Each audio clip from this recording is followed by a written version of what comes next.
زندگی میں دکھ اور سکھ ان کا چوری دامن کا ساتھ ہے. دکھ بھی ہے، سکھ بھی ہے. سردی کے ساتھ گرمی بھی ہے، نرمی کے ساتھ سختی بھی ہے. ان مع العسر یسرا، ان مع العسر یسرا. یسر کے ساتھ عسر ہے، عسر کے ساتھ یسر ہے. لیکن انسان نفسیاتی طور پر متاثر جو ہوتا ہے زیادہ، وہ تکلیف سے ہوتا ہے، دکھ سے ہوتا ہے. خوشی آتی ہے تو وہ ایسے گزر جاتی ہے، اس کا وقت کا بھی پتہ نہیں چلتا گزرتے ہوئے، بڑی تیزی کے ساتھ وقت گزر جاتا ہے. لیکن غم کا معاملہ ہو جائے تو ایک ایک لحظہ جو ہے وہ بڑا کٹھن ہو جاتا ہے، بڑی مشکل سے گزرتا ہے. تو انسان کے احساسات پر زیادہ جو اثر آتا ہے وہ دکھ کا آتا ہے. بعض فلسفے دنیا میں ایسے ہیں کہ جنہوں نے اس دکھ، خاص طور پر جو حساس انسان اس کو محسوس کرتا ہے، اس کے اعتبار سے یہ کہا ہے کہ دنیا کی زندگی میرا دکھ ہی دکھ ہے.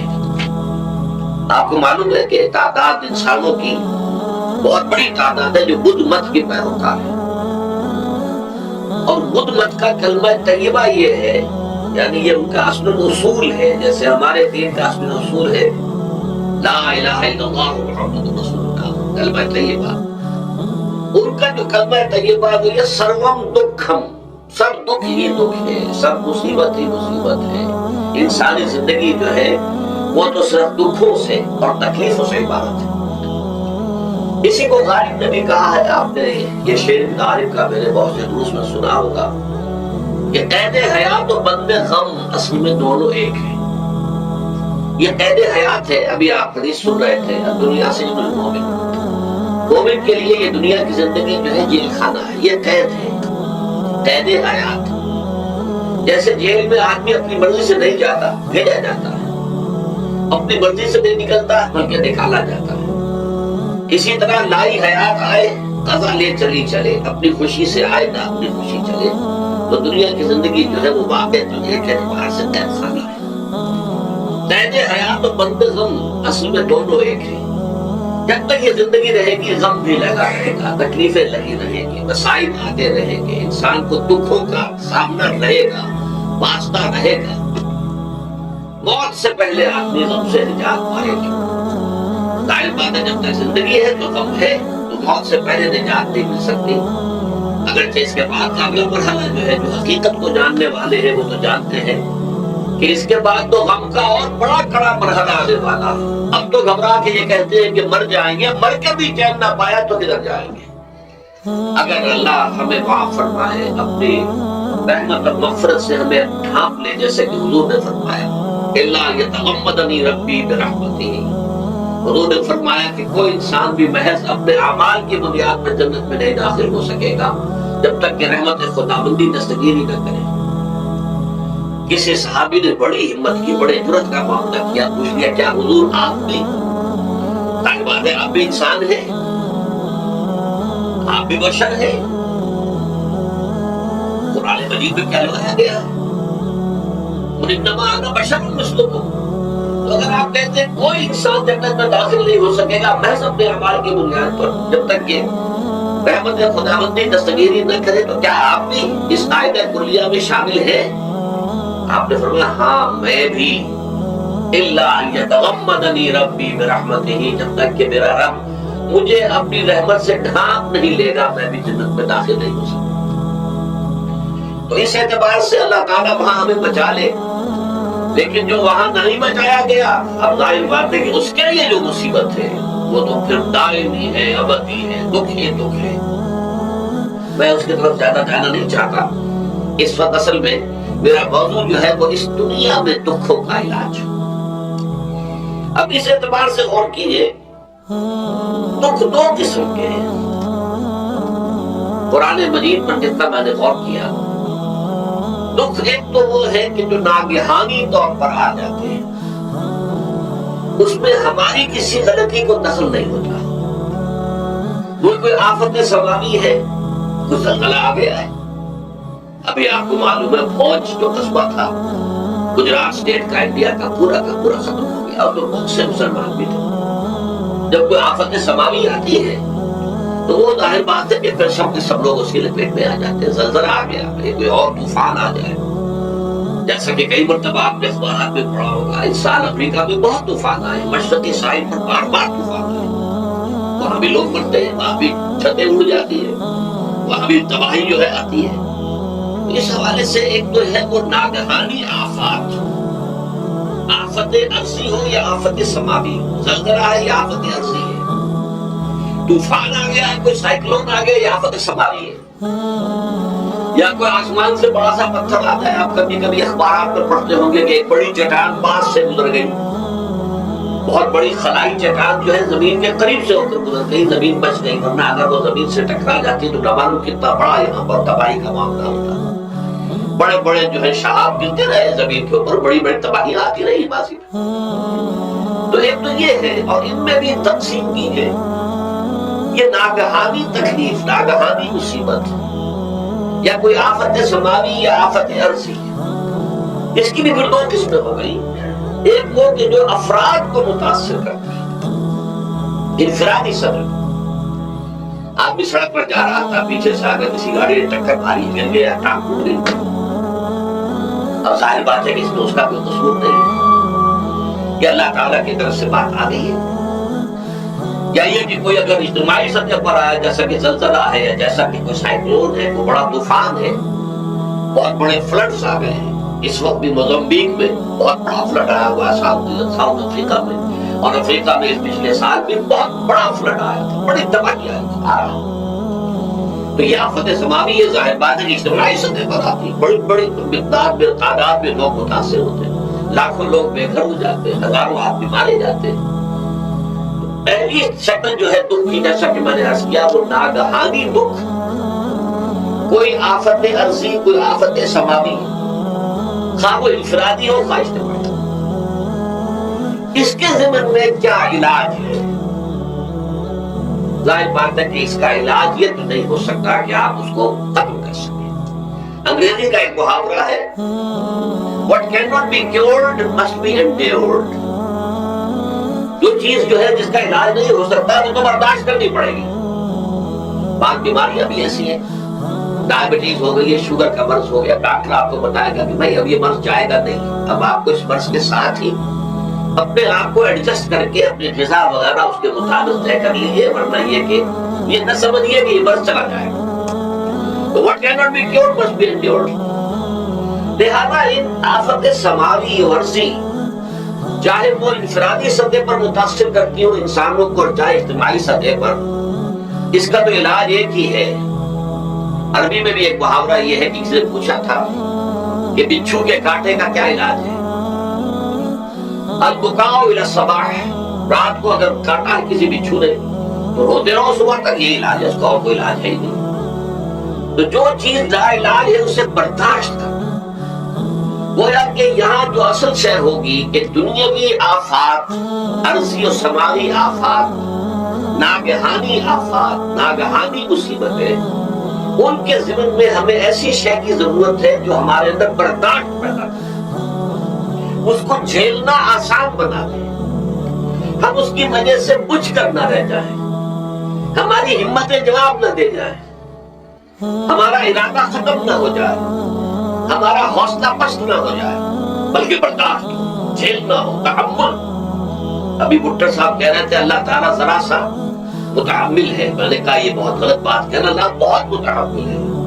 وہ ذرا سا تو یوں سمجھیے کہ ان کے کہنے کے انداز میں یہ بات آ گئی، ذرا سا رحیم بھی ہے، نہیں وہ بہت رحیم ہے، بہت متحمل ہے، بہت حلیم ہے۔ لیکن یہ کہ ہمیں یہ جو آفات سماویہ اور ارضیہ ہیں جو ہمارے اوپر آ جاتی ہیں اللہ کی طرف سے، ان کے ضمن میں ذہنی ایک ایٹیچیوڈ پیدا ہو جائے، سوچ کا ایک خاص رخ بن جائے، انسان کے احساسات ایک خاص طور پر ڈھل جائیں، تو پھر ان کو برداشت کرنا آسان ہو جاتا ہے۔ اور وہ کیا ہے؟ وہ ہمارے ایمان کا لازمی تقاضا ہے۔ ایمان ہمیں یہ بتاتا ہے کہ کوئی مصیبت زمین میں آتی ہے نہ تمہاری جانوں پر آتی ہے بغیر اذن رب۔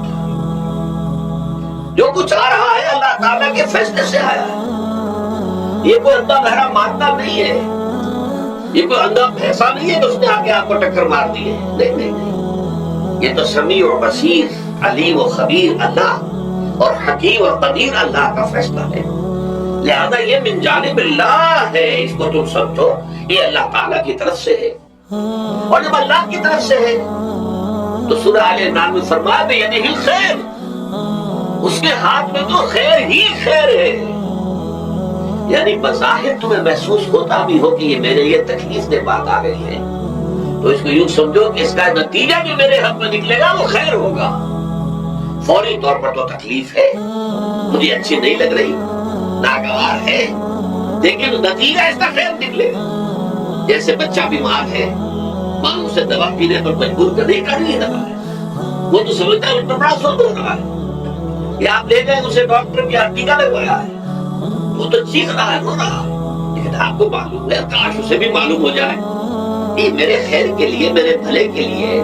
اگر اسے یہ معلوم اور محسوس ہو جائے تو اس کی تکلیف اس کے اندر بہت کمی آ جائے گی، وہ سہاگ لے گا، اس کو وہ برداشت کرے گا۔ اس حوالے سے اس کا جو ہمارے دین میں اس کا نام ہے استثنی کیفیت کا، ان احساسات کا، اسے ہم کہتے ہیں تسلیم و رضا۔ جو کچھ آ رہا ہے اللہ کی طرف سے آ رہا ہے، لہذا سر تسلیم سب دے، اے اللہ قبول کرتے رضا، ہر حال میں تیری رضا پر راضی، جو تیرا فیصلہ ہے ہمیں بسر و چشم قبول ہے۔ تسلیم و رضا، ہم بھی تسلیم کی خون ڈالیں گے، بے نیازی تیری عادت ہی سے، اللہ تو بے نیاز ہے، لیکن اے اللہ تو ہمارے لیے جو بھی تکلیف کا تو نے فیصلہ کیا ہے، تسلیم کی خون ڈالیں گے، عادت پیدا کر لیں گے اپنے اندر کہ ہر چساتی یہ ماریخ عین الطاف، یہ میرا ساتھی میرے پیالے میں جو کچھ ڈال دے اس کا لطف و کرم ہے۔ یہ مقام رضا ہے، یہ ایمان کا ایک ایسا تقاضا ہے کہ جس کو ہم کہیں گے ایمان کی حلاوت، ایمان کی مٹھاس۔ اگر آپ کا منہ کڑوا ہو جائے تو آپ چینی کھاتے ہیں تاکہ منہ کا ذائقہ ٹھیک ہو جائے۔ اگر تکالیف کی وجہ سے، دکھ کی وجہ سے آپ کے احساسات کے اندر کوئی خرابی پیدا ہو رہی ہے، یہ جو مقام رضا ہے یہ اس کے لیے قند ہے، یہ اس کے لیے چینی ہے، یہ اس کے لیے شہد ہے، یہ اس کی تلخی کو ظاہر کر دینے والی شے ہے کہ اللہ تیری رضا پر راضی برضا رب۔ اب اس کے ضمن میں سمجھیے، یہ تو اصولی بات میں نے آپ کو بتا دی، اس کی تین کیفیات ہو سکتی ہے کیوں اللہ کی طرف سے یہ چیزیں آتی ہیں۔ سب سے پہلی شے ہے، اب وہ جو آیات میں نے سنائی تھی وہ سن لیجیے پہلے ترجمہ۔ سورہ تغابن نے فرمایا ما اصاب من مصیبت الا باذن اللہ، دیکھو کوئی مصیبت تم پر نہیں آ سکتی، نہیں آتی مگر اللہ کے اذن سے۔ ومن یؤمن باللہ، اور جو شخص اللہ پر ایمان رکھتا ہو یہدی قلبہ، اللہ اس کے دل کو ہدایت دے دیتا ہے، اس کے دل کو سکون عطا کر دیتا ہے، وہ راضی برضائے رب ہو جاتا ہے، اس میں شکوہ نہیں رہتا، اس میں شکایت نہیں ہوتی، اس میں تلخی نہیں ہوتی، کیوں ہو گیا، کیسے ہو گیا، کیوں ہو گیا، نہیں ہونا چاہیے، نہیں۔ یہ سارا جو بیچ آدمی کھاتا رہتا ہے نا اندر ہی اندر، وہ جو بیچ کھا رہا ہے یہ سب بیچ نجات نہیں گئی، برو کشید سے بیچا کے ہستمود مرا، جے اقدہا کے مقام رضا کشود مرا۔ یہ بیچ کھانا جو ہے، بیچا کے ہستمود، اس سے اللہ تعالیٰ نے مجھے نجات دے دی ہے مقام رضا کے ذریعے سے۔ کتنے بڑے بڑے عقدے میرے حل ہو گئے اس مقام رضا سے، جے اقدہا کے مقام رضا کشود مرا، میرے تو بہت سے عقدے اس سے حل ہو گئے۔ اس حوالے سے ایک موٹی بات تو یہ ہو گئی، لیکن اب اس کو تین حصوں میں تقسیم کی ہے۔ پہلی بات یہ کہ یہ اللہ کی طرف سے آزمائش کے طور پر آتے ہیں۔ آزمائش، میرا بندہ اس پر صبر کرتا ہے یا نہیں، یا میرے خلاف بکواس کرنے پر آمادہ ہو جاتا ہے۔ اللہ تو ایسا ہے، اللہ نے تو ہم پر کبھی کرم کیا ہی نہیں ہے، اللہ تو ظالم، معاذ اللہ معاذ اللہ معاذ اللہ۔ کہ ایسا تو نہیں، میرا بندہ جو ہے تکلیف کو جھیلتا ہے میری وجہ سے، سمجھ کے بھی اللہ کی طرف سے آئی۔ یہ سب جو ہے یہ بہت بڑی کامیابی ہے اگر انسان کو حاصل ہو جائے، اور اس صبر کے نتیجے میں دو اور باتیں پیدا ہوتی ہیں۔ یہ مضامین علیحدہ دروس کے اندر آتے رہے ہیں، لیکن آج ایک نئے عنوان کے تحت جمع ہو کر آ رہے ہیں۔ پہلی بات یہ ہوتی ہے کہ یہ امتحان کا نتیجہ کیا نکلتا ہے کہ آپ نے ایک امتحان پاس کیا تو آپ کے اگلے درجے میں ترقی ہو جاتی ہے۔ 5ویں کا امتحان پاس کر لیا تو 6ٹھی میں جائیں گے. اب 6ٹھی کا امتحان پاس کریں گے تو 7ویں میں جائیں گے. 7ویں کا پاس کریں گے تو 8ویں میں. درجہ بدرجہ انسان کی دینی، ایمانی اور روحانی ترقی کا ذریعہ یہ آزمائش ہوگا. جتنا اس میں صبر ہوگا، جتنا اس میں تسلیم و رضا جو ہے آپ حاصل کرتے جائیں گے تو آپ کے درجے بلند ہوتے چلے جائیں گے. آپ کا امتحان کڑے سے کڑا آئے گا، بڑے سے بڑا آئے گا، مشکل سے مشکل تر آئے گا. ایک وقت میں MA کا امتحان بھی آپ کو دینا ہوگا. ایک وقت ہو سکتا ہے PhD کے لیے تھیسس آپ لکھے، پھر اس کے اوپر جو ہے ٹیم بیٹھی ہوئی اور آپ سے وہ بحث کرے، جرا کرے آپ سے، وہ بھی کرنا ہوگا. لیکن یہ کہ اگر پرائمری میں فیل ہو گئے تو اس کا سوال ہی پیدا نہیں ہوتا کہ کبھی آپ MA کا یا PhD کا تھیسس بھی لکھیں. اور اسی کو دوسرے انداز میں کہا گیا ہے قرآن مجید میں وَلَيُبْلِيَ الْمُؤْمِنِينَ مِنْهُ بَلَاءً حَسَنًا. اصل میں ابلا کہتے ہیں، بلا یبلو جو ہے عربی زبان میں آتا ہے آزمانا. خلق الموت والحیات لِيَبْلُوَكُمْ أَيُّكُمْ أَحْسَنُ عَمَلًا. یہی معنی ابتلا کرے، ابتلا یبتلی آزمانا. ابلا یبلی جو آتا ہے باب افعال سے، اس میں آتا ہے کسی کو کسی تکلیف میں ڈال کر اس کو نکھارنا، کہ اس کا جوہر نکھر جائے، اس کے اندر جو خیر ہے وہ اور چمک جائے، لوگوں کو بھی معلوم ہو جائے کہ یہ شخص اس مقام کا اہل ہے، اس کے اندر یہ صلاحیت ہے، اس میں یہ قوت موجود ہے. تو یہ گویا کہ اہل ایمان کی صلاحیتوں کو نکھارنے کے لیے اور ان کے درجات کی ترقی کے لیے بھی اللہ تعالیٰ دنیا کے اندر یہ مصیبتیں اور امتحانات جو ہیں آزمائش کے حوالے سے افراد پر بھی اجتماعی طور پر ملاتا ہے.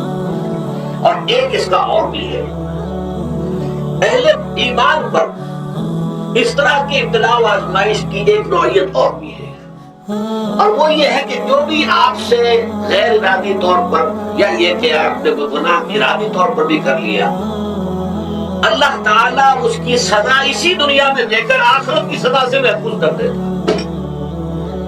بولا کہ اس سے بڑا خیر کیا ہوگا؟ یہاں کی سزا کیا ہے؟ جھیل لی آپ نے، بخار آ گیا، ٹانگ ٹوٹ گئی، چلیے 3 مہینے آپ بستر پر پڑے رہنا، اور کیا ہوا؟ کچھ نہیں.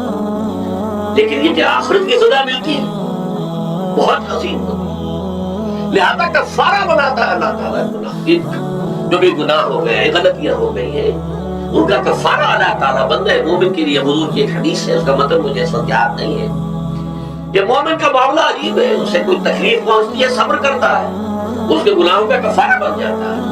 اور اگر کوئی خوبی ملتی ہے تو اللہ تعالیٰ کا شکر ادا کرتا ہے، اس کے درجات بلند ہو جاتے ہیں. تو یہ معاملہ جو ہے اللہ تعالیٰ کی طرف سے بندہ مومن کے حق میں خیر، کہ در حقیقت اس کے ان گناہوں کی پاداش کہ جو اس نے یہاں کر لیا ہے، یہی دنیا میں دے کر دھو دیا جائے، پاک کر دیا جائے. جیسے آپ کو معلوم ہے دھوبی جو ہے کپڑے کو بھٹی میں چڑھاتا ہے، گرم پانی میں ڈالتا ہے، تاکہ اس کا میل نکلے. اس کے آگے پٹکتا بھی ہے ذرا اس کو، تاکہ وہ میل اچھی طرح چھٹ جائے اس سے. اسی طرح اگر دنیا میں ہمارے میل چھٹ جائیں، دنیا میں اگر ہمارے گناہ دھل جائیں، تو یہ بڑے نفع کا سودا ہے، بڑے نفع کا سودا ہے، بڑے نفع کا سودا ہے. اس اعتبار سے آپ غور کیجئے کہ اگر یہ حقائق ہمارے سامنے رہے تو کیا کوئی تکلیف دنیا کی ہمیں بھاری محسوس ہوگی؟ ہمیں تو بتایا یہ گیا ہے کہ آسان تکرہوا شیئا وہو خیر لکم وآسان تحبوا شیئا وہو شر لکم واللہ یعلم وانتم لا تعلمون. ہو سکتا ہے کہ تم کسی چیز کو ناپسند کرو، ذرا حالانکہ اسی میں تمہارے لیے خیر ہے، تمہیں نہیں پتا. اور ہو سکتا ہے تم کسی چیز کو پسند کرو، ذرا حالانکہ اس میں تمہارا شر ہے، لیکن تمہیں نہیں معلوم. اللہ یعلم وانتم لا تعلمون، اللہ جانتا ہے تم نہیں جانتے. اس حوالے سے سپرتم بتو مایا خیشا، خدا نے حساب ہموں پیشا. اے اللہ، اس کو کہتے ہیں تفویض. یہ سورہ تغابن کے تصویر تمام مضامین تفصیل سے آتے ہیں کہ ایمان کے جو باطنی ثمرات ہیں اس میں سب سے پہلے مقام رضا ہے، پھر تفویض ہے، توکل ہے. آپ محنت کر رہے ہیں، محنت کر رہے ہیں، محنت کر رہے ہیں، نتیجہ نہیں نکلا. ایک نتیجہ یہ نکلے بچے نے بہت محنت کی، دن رات کام کیا، فیل ہو گیا تھا. اب سلمے سے کمر ٹوٹ سکتی ہے اس کی، لیکن نہیں. ہو سکتا ہے کہ اللہ تعالیٰ نے اسی میں میرے لیے خیر رکھی، اس لیے کہ ہماری محنت سے کچھ نہیں ہوگا، ہمارے مادی وسائل سے کچھ نہیں ہوگا، ہوگا اللہ کے اذن سے، اللہ کی مرضی سے، اللہ کی مشیت سے. یہ ہمارے لیے خاص طور پر اس اعتبار سے بہت اہم نکتہ ہے، ہم سب راہ حق کے مسافر ہیں، اپنے اپنے بس پڑتے محنت کر رہے ہیں، وقت بھی صرف کر رہے ہیں، مال بھی صرف کر رہے ہیں، محنت کر رہے ہیں، مشقت کر رہے ہیں، لیکن فرض کیجئے جیسا کہ ہے پھر واقع فرض کیا کیجئے، وہ تو واقع سامنے کی بات ہے، نتائج نکلتے نظر نہیں آ رہے، قدم نہیں بڑھ رہے، ہماری طرف لوگوں کا رجوع عام نہیں ہے، ٹھیک ہے، اس پر قطعاً بدل ہونے کی بات نہیں، یہ اللہ تعالیٰ کی مشیت میں ہوگا، جب وہ چاہے گا تب ہوگا، ہمارا کام یہ کہ اپنا فرض ادا کیے چلے گا بس، اور نتیجے سے بالکل ذہن کو اپنے منقطع کر لیں، ذہن کا کوئی تعلق آپ کے نتیجے کے ساتھ نہ رہے، یہ جب تک کیفیت ہماری نہیں ہوگی، ہم اس راہ پر استقامت اور مدام اس پر محنت اور جدوجہد کرنا جو ہے وہ ہمارے لیے ممکن نہیں رہے گا۔ اس کے لیے میں اگر آپ کے سامنے رکھوں معاملہ کہ حضور صلی اللہ علیہ وسلم کے جو پہلے 10 برس ہیں، جب سے آپ کو آغاز ہوا ہے وحی کا، اس کے بعد سے پہلے 10 برس دن رات کی محنت، شدید مشقت، یہاں تک کہ اللہ بھی روک رہا ہے نبی آپ اپنے آپ کو ہلاک کر لیں، لعلک باخع نفسک الا یکونوا مؤمنین، کیا آپ اپنے آپ کو صدمے میں ہلاک کر لیں گے، یہ بات نہیں لا رہے، اس قدر صدمہ، لیکن اس کے ساتھ یہ ہے کہ یہ نہیں ہے کہ نتیجہ نہیں نکل رہا تو کام چھوڑ کے بیٹھ جائے، نہیں، معاذ اللہ، معاذ اللہ، نتیجہ نہ نکلے تو حضرت نوح علیہ السلام کی عمر بھی اگر حضور کی ہوتی 9.5 برس بھی حضور دعوت دیتے تھے، آپ کا کام تھا کافی، حضرت نوح علیہ السلام بھی تو آخر اللہ کے بندے تھے، اللہ کے رسول تھے، 9.5 برس تک دعوت دی، فَلَبِثَ فِيهِمْ أَلْفَ سَنَةٍ إِلَّا 50 عَامًا، یہ تو ہم مانتے ہی نا، اگر قرآن کے اندر نص قطعی صحیح الفاظ نہ ہوتے کہ 9.5 برس تک گئے، ورنہ یہ بات سمجھ سے بالا تر ہے عام طور پر، معلوم ہوتا ہے کہ اس دور میں ابھی عمریں زیادہ تھی۔ بہرحال جو میں نے عرض کیا تھا کہ دکھ جس سے انسان متاثر ہوتا ہے، اس کی ایک قسم وہ ہے کہ جو ہمارے ارادہ اور اختیار سے باہر، اللہ کی مشیت سے، اللہ کے اذن سے، اللہ کی مرضی سے آتا ہے، اس کے لیے ہمارا کام صرف برداشت ہے، جو شے بھی ہمیں برداشت کی صلاحیت ادا کر دے وہی اس کا علاج ہے۔ جیسے آپ کو معلوم ہے کہ بخار بہت تیز چڑھا ہوا ہے، اس کی دوا نہیں ہے اسپرین یا کوئی اور پیراسیٹامول، بخار کی شدت کو کم کر دے، وہ کوئی علاج نہیں ہے، علاج تو ہوگا اگر معلوم ہوگی کون سے جراثیم ہے، کس کی وجہ سے ہے، اس کا صحیح اینٹی بایوٹک کون سا ہے وہ دیا، وہ علاج ہوگا، یہ علاج نہیں ہے، لیکن اس کی شدت کی کمی اور اس کے اندر جو احساس ہے کھیل جانے کا، وہ انسان کے لیے آسان ہو جاتا ہے۔ یہی مضمون آیا ہے سورہ حدید میں بھی، ما اصاب من مصیبت فی الارض ولا فی انفسکم، یہاں کھول دیا اس مضمون کو۔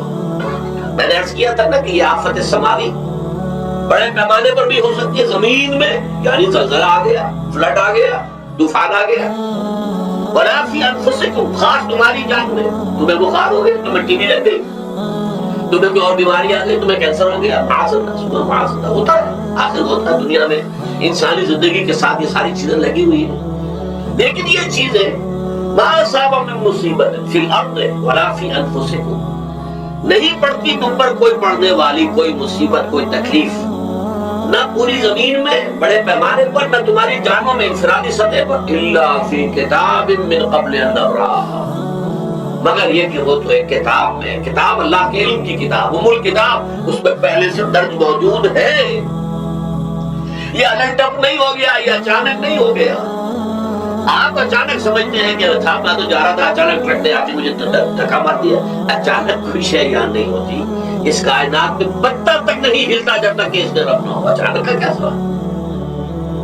تو در حقیقت جو ہوتا ہے وہ اللہ تعالیٰ کے علم میں پہلے سے ہے، علم کامل، ما کان وما یکون، جو کچھ ہوا جو کچھ ہوگا، مستقبل ماضی کل کا کل آنے واحد میں اللہ کے علم میں موجود، لہذا یہاں اچانک کچھ نہیں ہوتا، جو بھی آیا ہے اللہ کے علم سے ہے، اور یہ پہلے سے اللہ کے علم کے اندر موجود تھا، لکھا ہوا تھا، الا فی کتاب من قبل ان نبرأھا، ان ذالک علی اللہ یسیر، کہ تمہیں تو مشکل نظر آئے گا لیکن اللہ پر بڑا آسان ہے۔ اللہ کا علم کامل، ما کانا ما یکون کو آنی ہے، لیکن لا تاسو علی ما فاتکم، تاکہ تم افسوس نہ کیا کرو ان چیزوں پر جو تم سے چھوٹ جائیں، جاتی رہے، چھن جائیں۔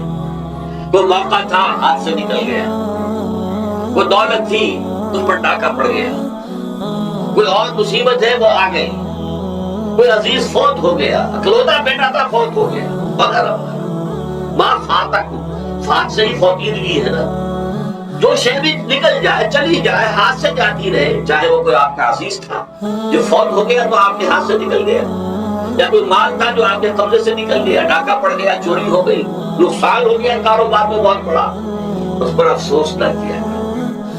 اگر افسوس کرو گے تو اس کا مطلب کیا ہوگا کہ تمہیں اللہ پر اعتماد نہیں ہے، یا تم سمجھتے ہو کہ اللہ کے سوا بھی کوئی ہے جو یہ کام کر سکتا۔ کائنات میں تو ایک ہی کی مرضی چلتی ہے، وہ ہے اللہ۔ لہذا اگرچہ وہ کسی کے ذریعے سے تکلیف آپ کو پہنچی ہے، کسی نے آپ کو پتھر مارا ہے، وہ پتھر ہو سکتا ہے آپ کو نہ لگتا، لگ گیا ہے تو اللہ کے فیصلے سے لگا ہے، اس کا باپ بھی نہیں پتھر مار سکتا آپ کو اگر اللہ کا اذن نہ ہو۔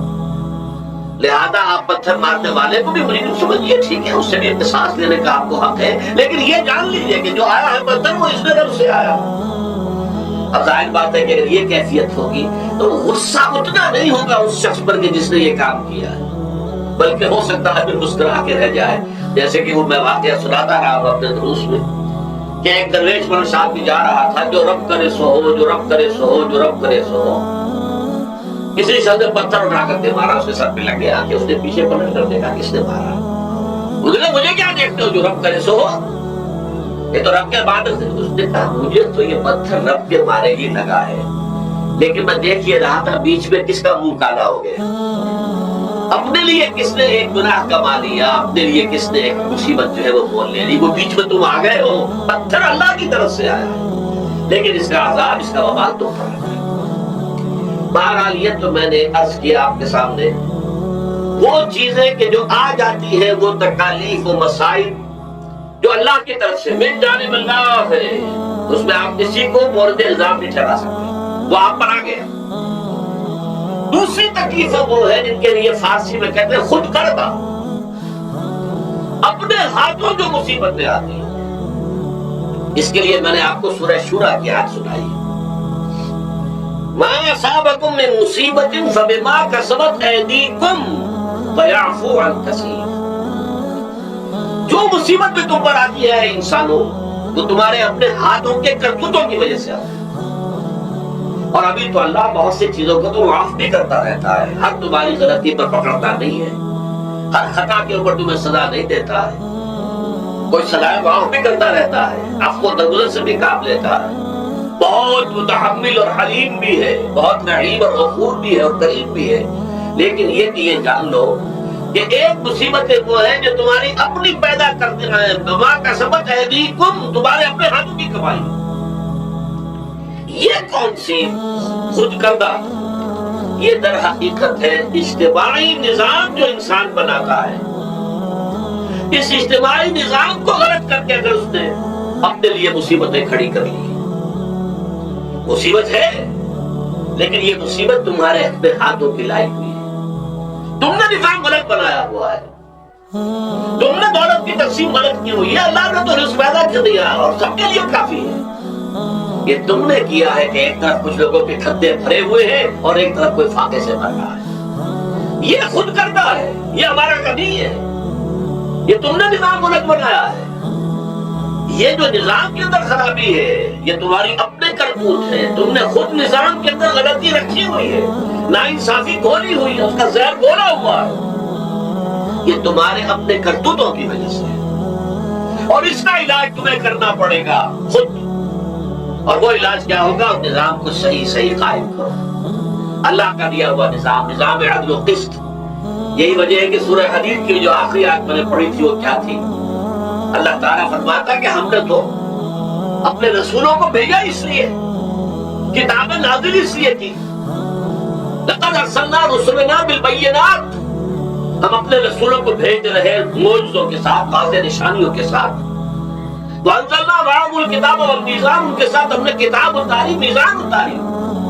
یہ سارا کچھ ہم نے کس لیے کیا؟ لِيَقُومَ النَّاسُ بِالْقِسْطِ، تاکہ لوگ عدل پر قائم. اب اگر تم نے اس عدل کے نظام کو چھوڑ کر اللہ کے دیے ہوئے نظام کو تلف کر تم نے خود اپنا نظام بنا لیا، تو ظاہر بات ہے سرمایہ دار جب نظام بنائے گا تو وہ مزدور کے بارے میں نہیں سوچ سکتا. اسے تو اپنی مصلحتیں نظر آئیں گی، اس کے سامنے تو اپنا نفع ہوگا. جتنا زیادہ سے زیادہ نفع کما لو، جتنا ان مزدوروں کا خون نچوڑ سکو نچوڑ لو. زمیندار نظام بنائے گا تو وہ بیچارے کاشتکار مزارع ہاری اس کی مصلحت نہیں دیکھ سکتا. وہ تو کہے گا مجھے اپنے بچوں کو انگلستان بھیجنا ہے تعلیم کے لیے، مجھے اپنے لیے جو ہے اسلام آباد میں بھی بنگلہ بنانا ہے اور بری میں بھی بنانا ہے، اور پھر مجھے تو ایئر کنڈیشن بنگلے چاہیے ہر جگہ پر. وہ تو اپنے مصلحت کو دیکھے گا. غریب کے ساتھ کیا بیت رہی ہے جو دن رات کی محنت اور مشقت کر رہا ہے، جس نے ہل چلایا ہے، جس نے بیج ڈالا ہے، جس نے پانی دیا ہے، جس نے فصل کی دیکھ بھال کی ہے، جس نے پھر فصل کاٹی ہے، اس کے لیے تو بمشکل 2 وقت کا گزارا، وہ بھی بمشکل. اور اس کے علاوہ نہ اس کے بچے کے لیے علاج معالجے کی کوئی سہولت ہے، نہ اس کی اولاد کے لیے تعلیم کی کا بندوبست ہے. لیکن یہ کہ اسی کی محنت کے نتیجے میں عیش اڑا رہا ہے وہ زمیندار اور جاگیردار. ان کے محل ہے، ایئر کنڈیشن ہے، ان کے بچے انگلستان اور امریکہ میں تعلیم حاصل کرتے ہیں. اب آگے بڑھ کر انہوں نے کارخانے دار بھی وہ بن گئے. وہی لوگ ہیں کہ جو اعلیٰ تعلیم حاصل ہوا کرتے تھے وہی بیوروکریٹس بنتے ہیں، انہی میں بڑے بڑے افسر آئیں گے. عام آدمی جو ہے وہ تو شاذ نکل آتے ہیں. کچھ لوگ بہت صحیح بچے بھی ہوتے ہیں، غربا کے بچے بھی ہوتے ہیں، کبھی کبھی نکل آتے ہیں. لیکن وہ تو کوئی 1-2 دانے ہوں گے ایسے جو بہت ہی انتہائی طور پر غیر معمولی طور پر ذہین ہو. عام بچہ کیا کرے گا، کیسے جائے گا؟ لہذا وہ پیچھے رہ جائے گا. وہ جونیئر کلرک ہوگا یا بہت تیر مارے گا سینئر کلرک ہو جائے گا، اپر گریڈ کلرک ہو جائے گا، لوور گریڈ کلرک سے بڑھ کر. اللہ اللہ فیصلہ. یہ کمشنر کون ہوں گے، ڈپٹی کمشنر کون ہوں گے، تو ظاہر بات ہے اسی. سیکریٹری کون ہوں گے، یہ 22 گریڈ والے کون ہوں گے، 21 گریڈ والے کون ہوں گے، یہ اکثریت دونوں لوگوں میں سے ہوگی. اس حوالے سے یہ جو غلطی، یہ جو دکھ ہے، یہ دکھ تمہارا اپنا پیدا کرتا ہے. اور خود کردہ رہا علاج نہیں، اس کا علاج اور کچھ نہیں ہے جب تک کہ تم خود اپنے طرز عمل کو نہیں بدلو گے. اب یہ جو دکھ ہے میں اس کو سے چند کو آپ کے سامنے گنوانا چاہتا ہوں. دیکھیے سب سے پہلا دکھ جو دنیا میں انسان نے خود پیدا کیا سماجی سطح پر، یہ پیدائشی طور پر نیچ ہے اور یہ پیدائشی طور پر اونچا ہے. یہ مسلی ہے اور یہ سید ہے. ہمارے ہاں تو پھر بھی اللہ کا فضل ہے کہ اتنا زیادہ فرق و تفاوت نہیں. ہندوؤں میں یہ شودر ہے اور یہ برہمن ہے. علم حاصل کرنا برہمن کا حق ہے، شودر کا حق ہی نہیں ہے. اور شودر کے کان میں اگر اشلوک بھی پڑ جائے کہیں بغیر ارادے کے، کہیں جا رہا تھا اور کہیں گیتا کے اشلوک ہو رہے تھے اس نے سن لیے، تو اس کی سزا کیا ہے؟ سیسا جو ہے اس کو پگھلا کر اور وہ اس کے کان میں ڈال دیا جائے تاکہ سماعت ہی ختم ہو جائے. دنیا میں کس نے کیا بھائی؟ یہ خود انسان نے کیا. یہ ظلم انسان اپنے اوپر ڈھا رہا ہے. یہ اونچ نیچ اس نے خود بنائی ہے. ہمارے یہاں بھی ہے، اتنی نہیں ہے. مسلی کا کیا مقام ہے آپ کے معاشرے میں؟ سید کچھ بھی ہو، بدماش ہو، زانی ہو، سید ہے. اسے تو جھک کر اس کے موڈے کو ہاتھ لگائیں گے. لیکن یہ کہ دوسرا شخص جو ہے مسلی کتنا ہی نیک ہو، بھلا ہو، مارسا ہو، وہ برابر جو ہے چارپائی میں بیٹھنے کا اختیار نہیں. یہ ساری اونچ نیچ ہم نے پیدا، اللہ نے نہیں کیا تھا. اللہ نے تمام انسانوں کو مساوی پیدا کیا. اللہ کے رسول یہ فرما کر گئے لا فضل لعربی علی عجمی ولا لعجمی علی عربی ولا لأحمر على اسود ولا لأسود على احمر الا بالتقوى كلكم بنو آدم آدم من تراب. دیکھو کسی عرب کو کسی اجمی پر فضیلت نہیں ہے، کسی اجمی کو کسی عرب پر کوئی فضیلت نہیں ہے، کسی گورے کو کسی کالے پر فضیلت نہیں ہے، کسی کالے کو کسی گورے پر فضیلت نہیں ہے. الا بالتقوى. یہ اگر فضیلت ہے تقوی. کون خدا ترس زیادہ ہے، کس کے اخلاق زیادہ بلند ہے، کون نیک اور پارسا زیادہ ہے، کون لوگوں کی خدمت زیادہ کرتا ہے اس کے اعتبار سے درجہ بلند ہوگا. پیدائشی طور پر تمام انسان بالکل مساوی. پھر ہمارے معاشرے میں جو ظلم ہوتا ہے، دو طبقات ہیں جو حضرات سورہ نساء پڑھتے ہیں، اس میں سب سے پہلے دو طبقات جو کہ گرے ہوئے تھے اس معاشرے میں اور آج بھی گرے ہوئے، ایک یتیم اور ایک عورت. ان دونوں کے لیے ابتدائی سے سورہ نساء کے اندر جو ہے احکام آئے تو ان کے بارے میں آئے. یتیموں کو ان کا مال ہڑپ کر جانا، ان کو دھکے دینا. ارأیت الذی یکذب بالدین فذلک الذی یدعو الیتیم ولا یحض علی طعام المسکین. تم نے کبھی غور کیا اس شخص پر جو کہ جزا و سزا کا منکر ہے؟ وہی ہے کہ جو یتیم کو دھکے دیتا ہے. یتیموں پر ظلم ہوتا ہے، وہ آپ کے معاشرے میں پستے ہیں، پٹتے ہیں. ان کا کوئی والی وارث نہیں، ان کی طرف سے کوئی پوچھنے والا نہیں، وہ بولنے والا نہیں. اور پھر یہ کہ اگر اس کا باپ کو مال چھوڑ گیا ہے تو وہ چچا کھا جائیں گے، کوئی اور ولی کھا جائیں گے، ختم کر دیں گے، ہڑپ کر جائیں گے. اس پر قرآن مجید کہتا ہے کہ ان الذین یاکلون اموال الیتامی ظلما انما یاکلون فی بطونہم نارا. یقیناً وہ لوگ جو یتیموں کا مال ناحق ہڑپ کرتے ہیں وہ اپنے پیٹوں میں آگ کے انگارے بھر رہے ہیں. بس یصلون سعیرا. اور یہاں تو دنیا میں جو آگ کے انگارے ہیں وہ محسوس نہیں ہو رہے. آخرت میں ایک طرف وہ آگ کے انگارے ظاہر ہو جائیں گے جو اندر سے جلائیں گے، اور ایک طرف جہنم کی آگ باہر سے جلائیں گے. یہ دو طرفہ جلن جو ہے ان کو برداشت کرنی پڑے گا. ظاہر بات ہے یہ ہمارا اپنا کیا ہوا ہے، یہ اللہ کی طرف سے نہیں ہے. یہ ہم نے نظام غلط بنایا ہے، ہم نے اخبار اپنے برے کر لیے. اور دوسرا طبقہ خواتین کا، عورتوں کا. سب سے بڑا ظلم اس معاشرے میں کیا ہے؟ جو بچپن ہی سے احساسات کے اوپر ایک بوجھ بن جاتا بچیوں کے، کہ بیٹے کو افضل سمجھتے ہیں، بیٹی کو جو ہے گھٹیا سمجھتے ہیں. اس قدر ناانصافی، اس قدر ناانصافی.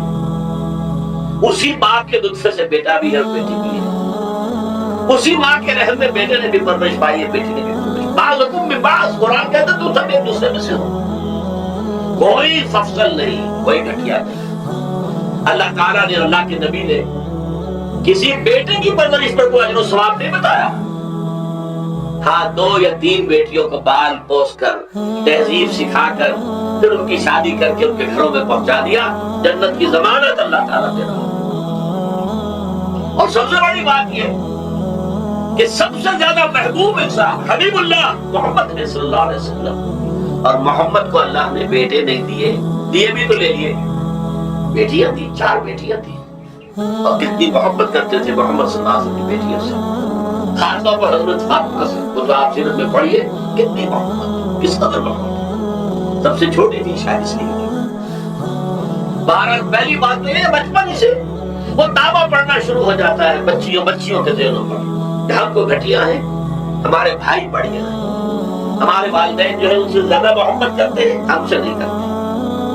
پھر شادی میں اکثر و بیشتر لڑکیوں کی مرضی کا کوئی خیال نہیں کیا جاتا. یہ ظلم ہے جو ہم کرتے ہیں. لڑکی کی مرضی کے بغیر، اس کے اذن کے بغیر، اس کی اجازت کے بغیر کوئی شادی نہیں. زبردستی وہ بھیڑ بکریاں نہیں ہے کہ جس کے ہاتھ چاہ آپ نے بیچ دیا. یہ ضرور ہے گواری بیٹی ہے تو اس سے صرف آپ نے پوچھا وہ خاموش رہے، بس یہ بھی کافی ہے.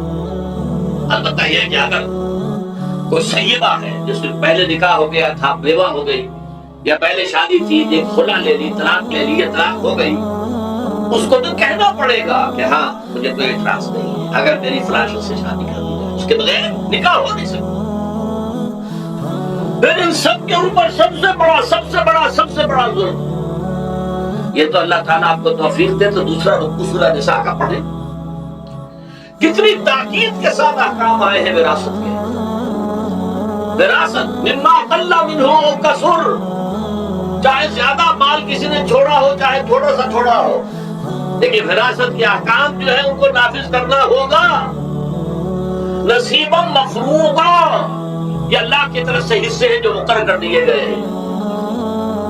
لیکن ہمارے معاشرے میں کون ہے جو بیٹیوں کو دینے کو تیار ہو اور بہنوں کو دینے کو تیار ہو؟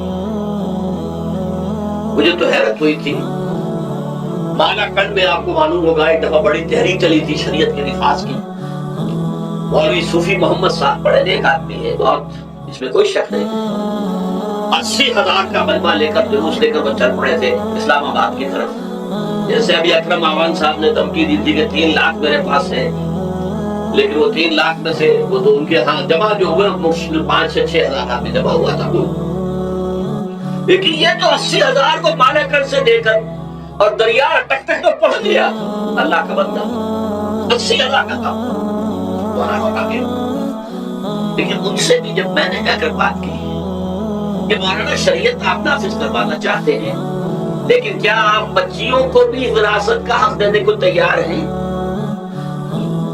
کیا نہیں، یہ تو رواج کا معاملہ ہے. میں نے کہا لا حول ولا قوت الا باللہ. اگر یہ رواج کا معاملہ ہے تو باقی چیزیں بھی رواج کی ہے. پھر شریعت بدل چکی ہے، اب شریعت کا رواج نہیں رہا، ساری شریعت چھوڑ دیا.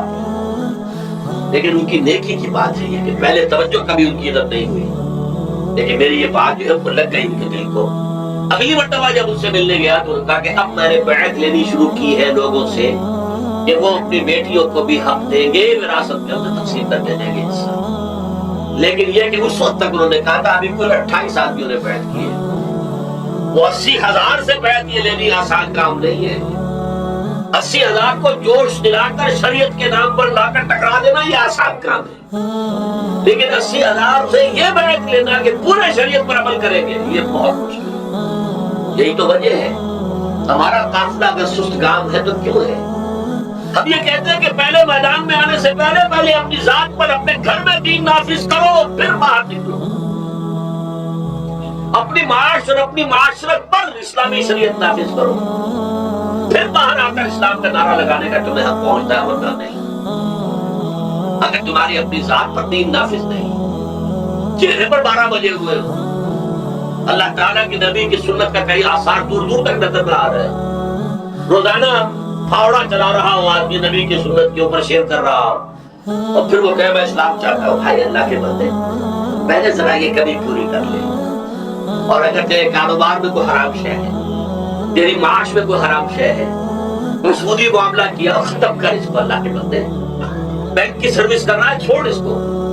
اگر یہ کام کر لو، بے پردگی اختیار کی ہوئی ہے. اللہ نے تو پردہ سکھایا، اللہ کے نبی نے پردہ سکھایا، شریعت اسلامی نے پردہ رکھا ہے. مردوں اور عورتوں کا اختلاف پسند نہیں ہے، اس پر عمل کرو، پھر آنا میدان میں. پھر دوسروں کی غلطی جو ہے بتانا اس کو کہ یہ تم غلط کر رہے ہو، مشرف تم یہ کر رہے ہو غلط کر رہے ہو، فلاں تم یہ کر رہے ہو غلط کر رہے ہو، نواز شریف تم یہ کر رہے ہو غلط کر رہے ہو. لیکن یہ ہے کہ اس سے پہلے اپنے اوپر، اسی لیے میں نے آپ کو بتا دیا وہ واقعہ جو انہوں نے بتایا. بعد میں اور بھی آگے ہوگی انشاءاللہ، مجھے امید ہے. لیکن جب میں ملا تھا تو انہوں نے کہا تھا ابھی صرف 28 آدمیوں نے بیٹھ. بہرحال عورتوں کا ایک حق ہے جو حضور نے بیان فرمایا اور قرآن مجید نے بیان کیا. عاشروہن بالمعروف. عورت کا اکرام ہو، بیٹی کی حیثیت سے بھی، بہن کی حیثیت سے بھی، بیوی کی حیثیت سے بھی، اور ماں کی حیثیت سے تو سمجھو کہ جنت جو ہے وہ ماں کے گھر ہوتا ہے. الجنت تحت اقدام الامہات فرمان ہے محمد رسول اللہ صلی اللہ علیہ وسلم کا. لہذا اکرام، عورت کا اکرام، عورت کی عزت، بیٹی کی حیثیت سے بھی، بہن کی حیثیت سے بھی، بیوی کی حیثیت سے بھی، اور ماں کی حیثیت سے بھی. عاشروہن بالمعروف. اپنی بیویوں کے ساتھ رہو بڑے طریقے پر، نیک طریقے پر، اچھے طریقے پر. حضور نے یہاں تک فرمایا خیارکم خیارکم لأہلیکم وانا خیرکم لأہلی. دیکھو مسلمانوں، اے میرے صحابیوں، تم میں سے بہتر لوگ وہ ہیں جو اپنے گھر والوں کے حق میں بہتر ہیں، نرمی کرتے ہیں. عورت کے بارے میں یہ بھی فرمایا، ایک مرتبہ سواری تیز دوڑا رہے تھے جو بھی اونٹ کو لے کے جانے والے تھے، جبکہ حوض میں کچھ خواتین سوار تھے. حضور نے فرمایا دیکھو نہ یہ نگینے ہیں جو سوار ہیں، ان کو زیادہ دھکے نہ لگواؤ، تیز تیز اونٹ چلا کر. ان کے ساتھ نرمی ہو، ان کے ساتھ نیکی کی جائے، ان کے احساسات کا خیال رکھا جائے، ان کے ساتھ زیادتی نہ ہو. مار پیٹ کا کیا سوال، معاذ اللہ ثم معاذ اللہ. ان کے ساتھ جو ہے عاشروہن بالمعروف، بھلے طریقے پر گزارا. یہاں تک فرمایا ہو سکتا ہے کہ کسی وجہ سے تمہاری بیوی جو ہے تمہاری نگاہوں سے گر جائے، اب آپ کے دل میں اتنی محبت نہیں رہی، لیکن اللہ فرماتا ہے دیکھو ہو سکتا ہے کہ اس میں کوئی پہلو ایسا ہو، تلاش کرو، کوئی پہلو ایسا ہو بہتری کا کہ جس کی وجہ سے تلاش کر کے اس کو اپنی نگاہوں میں مرکوز کر لو، تاکہ اس کے تمہارے دل میں اس کے لیے محبت دوبارہ اثر ہو۔ اس پہلو کی وجہ سے جو تمہاری نگاہ سے اوجھل تھا وہ اچھائی اس میں ہے، سیرت کی اچھائی ہے۔ صورت بہت اچھی نہیں، اللہ نے سیرت اچھی دے دی ہے، جو کچھ دیا، جو اچھائی ہے، جو بھلائی ہے، اس کو تلاش کرو، نگاہ کو وہاں پر جماؤ تاکہ تم ان کے ساتھ اچھا سلوک کر سکو۔ اس سے آگے آئیے، معاشی میدان ہے سب سے زیادہ سخت اور سب سے زیادہ کٹھن اور سب سے زیادہ ظالمانہ نظام۔ اس میں سب سے بڑا ظلم جو ہمارے پاکستان میں ہے وہ یہ زمینداری، غیر حاضر زمینداری اور یہ جاگیرداری۔ محنت کرے کسان مزدور بھاری، ایش کرے جاگیردار زمیندار، اس سے بڑا ظلم کوئی نہیں ہو سکتا۔ اور چونکہ ہماری معیشت بنیادی طور پر ذلیل معیشت ہے، ہمارا تو زیادہ تر جو آبادی کا طبقہ ہے وہ کاشتکار ہے، لہذا سب سے بڑا ظلم جو ہو رہا ہے وہ در حقیقت یہ زمینداری، غیر حاضر زمینداری اور جاگیرداری۔ اب اس میں سمجھ لیجئے اس بات کو اچھی طرح، کتنا بڑا ظلم ہے۔ ایک شخص خود شہر میں رہ رہا ہے، لاہور میں، ساری سہولتیں اسے حاصل ہیں، اتنی سہولت ہوتی ہے، ٹوٹی کھولی اور پانی آ رہا ہے۔ دیہات میں جا کے بیچارے کاشتکار کو مانگ ہو سکتا ہے کہیں سے دور سے پانی کھینچ کر لانا پڑتا ہو کسی کنویں سے، کہاں اسے یہ سہولت ہے کہ ٹوٹی کا کان مروڑا اور پانی حاضر، کہاں یہ سہولت ہے کہ بجلی کا بٹن اوپر سے نیچے کیا اور موقع روشن ہو گئے۔ یہ ساری سہولتیں بھی لے رہا ہے اور وہ تنخواہ بھی لے رہا ہے کوئی، یا کوئی کاروبار بھی کر رہا ہے، اور ایک زمین اس کے پاس ہے، فلاں ضلع میں میرا رقبہ ہے، اس رقبے پر جو کاشت کر رہا ہے آ کر اس کی کمائی میں سے، اس کی فصل میں سے آدھا بٹا کر لے جاتا ہے۔ کیا پہنچتا ہے؟ یہ مظاہرات جو ہمارے ہاں جس کو جائز قرار دے دیا گیا، یہ دور ملوکیت میں جائز قرار دیا گیا۔ بادشاہت جو ہے وہ چلتی تھی، جیسے آپ نے کل کھجورا دیکھا ہے، اس کے بہت سی ٹانگیں ہوتی ہیں، کل کھجورے کی کتنے پاؤں ہوتے ہیں؟ سینکڑوں۔ ایسے بادشاہوں کے یہ پاؤں ہوتے تھے، جاگیردار، 3000 منصبدار، 5000 منصبدار، 20,000 منصبدار، 30,000 منصبدار، یہ جاگیردار، بڑے بڑے علاقے ان کے پاس ہیں۔ اب ظاہر بات ہے کہ وہ خود تو کاشت نہیں کر سکتے، انہیں تو مظاہرے چاہیے، لہذا مظاہرات کے جائز ہونے کا فتویٰ دیا گیا۔ جب اسلام میں بادشاہت آ گئی، ملوکیت آ گئی اور جاگیرداری آ گئی، جو ملوکیت کے پاؤں ہے وہ کنسرے کی طرح، کھجورے کی طرح اس کے پاؤں ہے، تو وہ تو جاگیردار ہے۔ یہ ہے جس کی وجہ سے امام ابو حنیفہ نے کہا مظاہرات حرام ہے، جس کی زمین ہے وہ کاشت کرے، یا حضور کی حدیث ہے کہ چاہے اپنے بھائی کو دے دے تو ایک دانہ لینے کا حقدار نہیں۔ اگر تو تمہارا کوئی اور ذریعہ معاش نہیں ہے تو ٹھیک ہے، جاؤ کاشت کرو، تمہارا کوئی اور ذریعہ معاش ہے، تمہارا کاروبار ہے، تمہاری دکان چل رہی ہے، تم ملازمت میں ہو، تمہیں تنخواہ مل رہی ہے، تمہارا پروویڈنٹ فنڈ بھی جمع ہو رہا ہے، تمہیں تو تمہارے ریٹائرمنٹ کے بعد وہ پینشن بھی مل جائے گی، اور اس کے ساتھ ساتھ تم نے یہ ظلم لگا رکھا ہوا، زمین اگر ہے یا تو جاؤ کاشت کرو، ورنہ یہ کہ اس زمین کو دے دو اپنے کسی بھائی کو، ملکیت تمہاری رہے گی، کاشت وہ کرے گا تو جو فصل ہوگی اس کی برداشت بھی وہی کرے گا، وہی لے کر جائے گا۔ یہ فتویٰ ہے امام اعظم امام ابو حنیفہ رحمۃ اللہ علیہ کا، یہی فتویٰ ہے امام مالک، امام دار الہجرہ، امام مدینہ، امام مالک رحمۃ اللہ علیہ، دونوں کا فتویٰ، اور عظیم ترین یہی دو ہے، اولین بھی یہی دو ہے، عظیم ترین بھی یہی دو ہے۔ امام شافعی بھی شاگرد ہے امام مالک کے، امام احمد بن حنبل شاگرد ہے امام شافعی کے۔ ٹاپ پر کون ہے؟ امام ابو حنیفہ، ان کے شاگردوں میں قاضی ابو یوسف اور امام محمد امام ظفر، ادھر امام مالک، ان کے شاگردوں میں پھر امام شافعی، پھر ان کے شاگرد امام احمد بن حنبل۔ ٹاپ پر دونوں یہ کہہ رہے ہیں کہ حرام، گزارت حرام، جس کی زمین ہے خود کاٹ کرے، یا یہ ہے کہ خود کاٹ نہیں کر سکتا تو اپنے بھائی کو دے دے، بس ٹھیک ہے، اس میں سے کوئی حصہ لینے کا وہ حقدار نہیں ہے۔ جو محنت کرے، جو خون پسینہ اپنا لگائے، وہی اس سے ساری جو ہے آمد بھی اس کو حاصل ہونی چاہیے۔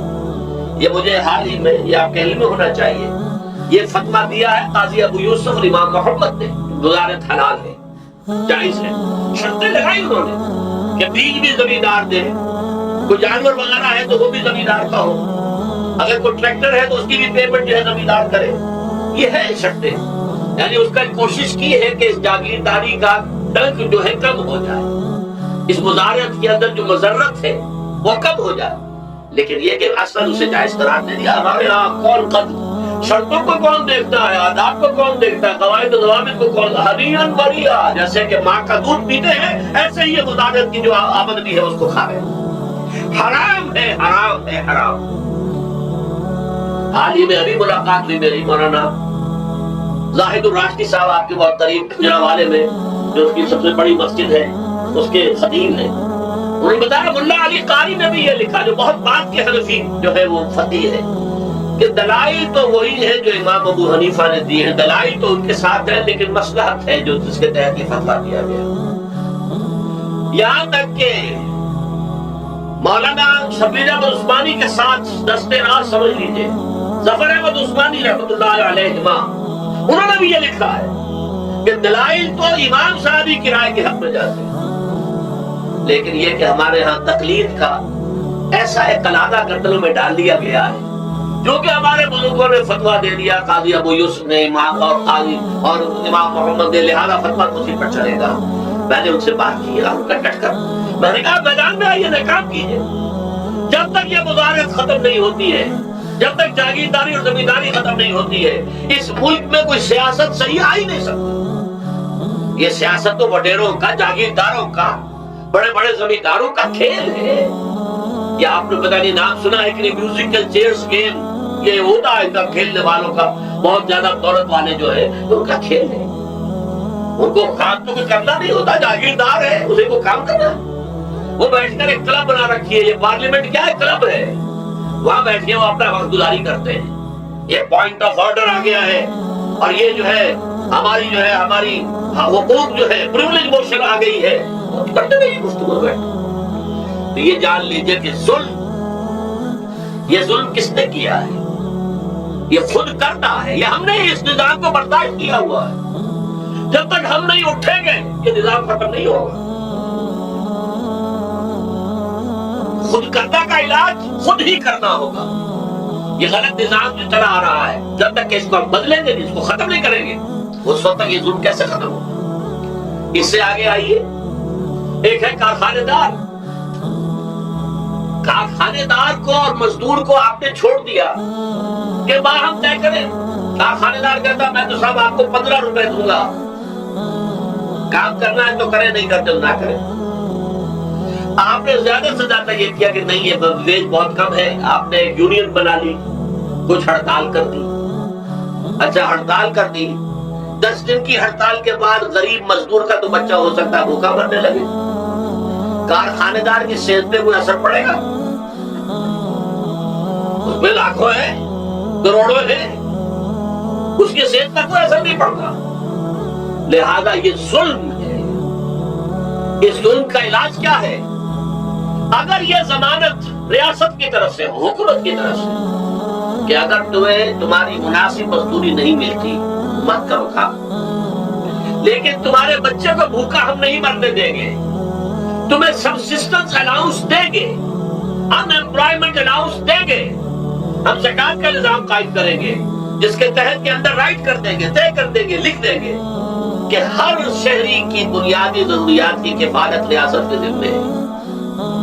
اب اگر ایسا ہے تو ایک آدمی پاؤں جما کر بات کرے گا نا کارخانے دار کے ساتھ، ایک امپلائی جو ہے امپلائر سے بات کرے گا پاؤں جما کر، جناب آپ مجھے تنخواہ کم دے رہے ہیں، میں کام نہیں کروں گا۔ لیکن اب کیا ہے، جناب آپ مجھے تنخواہ کم دے رہے ہیں، میں کام نہیں کروں گا۔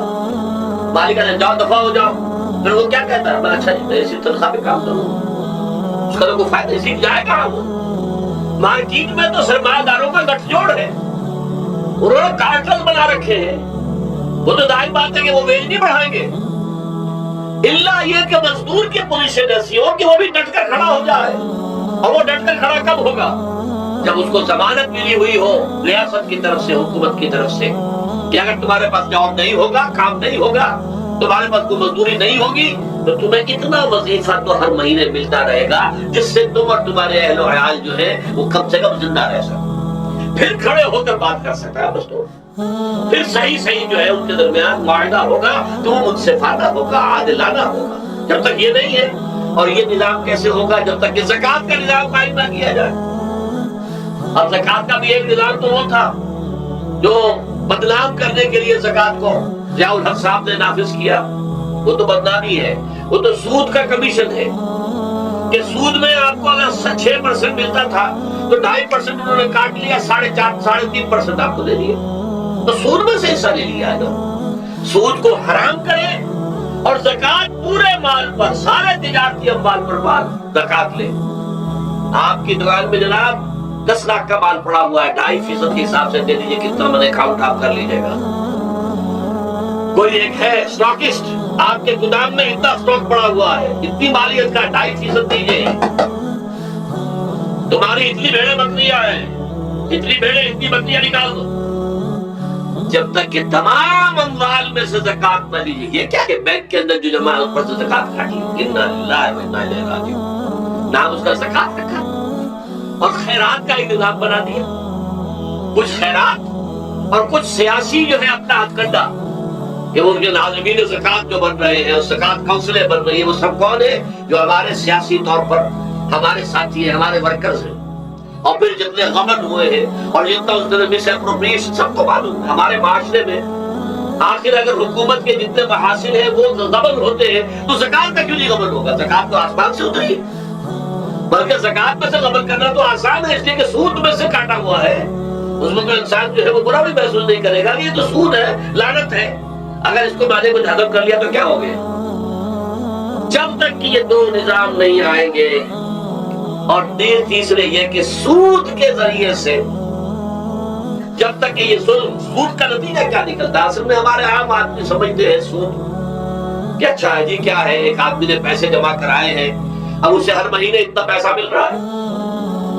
عام آدمی بھی ہمارے ہاں یہ جو پٹھانوں والا سود ہے، یہ جو سود خور گاؤں میں بیٹھے ہوئے ہیں جو بہت بڑی شرح کے اوپر سود دیتے ہیں اور خون چوس جاتے ہیں لوگوں کا، اور ان کے کسی طریقے سے قرضے ختم، ان کو تو سبھی برا کہتے ہیں. کوئی ایک آدمی بھی آپ کو نہیں ملے گا کہ جن کے لیے کلمہ خیر کہے، ان کے لیے کسی نرمی کا یا ان کے لیے کسی بھی آسانی کا کوئی مطالبہ کرے. البتہ یہ جو بڑا سود ہے، بینک کا سود، کاروباری سود، اس کی شناخت لوگوں پر واضح نہیں ہے. یہ ایک بہت بڑے پیمانے پر یہ برائی جو ہے آپ کو انڈیویجول پر نہیں نظر آ رہی. انڈیویجول تو بظاہر سمجھتا ہے ایک فرد، بھائی ٹھیک ہے، میں جو دکان کے لیے مجھے قرض چاہیے تھا، مجھے قرض مل گیا، میں اپنا کاروبار کر رہا ہوں، تو میں جو کمائی کر رہا ہوں اس میں سے بینک کو بھی حصہ دے رہا ہوں اپنا، اس کا سود کا. اس میں کیا خرابی ہو گئی؟ اس کی خرابی سمجھ میں آتی جب آپ کو معلوم ہو اسی سود کے ذریعے سے دنیا میں اس وقت ایک چھوٹی سی اقلیت ہے، کل 1 کروڑ یا 1.25 کروڑ یہودی، اور پوری دنیا کی دولت میں اوپر قابض ہو کر بیٹھ گئے. یہ سارا وہ بینکنگ نظام جو یہودیوں نے بنایا، یہ IMF ورلڈ بینک جس کے ہم اس وقت غلام بن کر رہ گئے. ہمارا چیف مارشل ایڈمنسٹریٹر اسے کہے یا چیف ایگزیکٹو کہے، ہمارا تو حکمران ہے، ہمارا بادشاہ ہے اس وقت. اور وہ بادشاہ سلامت کہتے ہیں کہ یہ IMF اور ورلڈ بینک کے لوگوں کے گوڈے ہمیں پکڑنے پڑتے ہیں. گوڈے گنتے ہیں، کیوں؟ ہم غلام ہیں اور ہم جکڑے ہوئے اس سود کے اندر. پوری دنیا کو یہودی سود خوروں نے در حقیقت اپنے شکنجے میں جو جکڑا ہے، جس طریقے سے کہ ان کو اپنے اندر ایک اپنے پورے ہتھ کنڈوں کے اندر جو باندھ کے رکھ دیا ہے، یہ سود کے ذریعے سے. اور اس کا نتیجہ کیا نکلتا ہے؟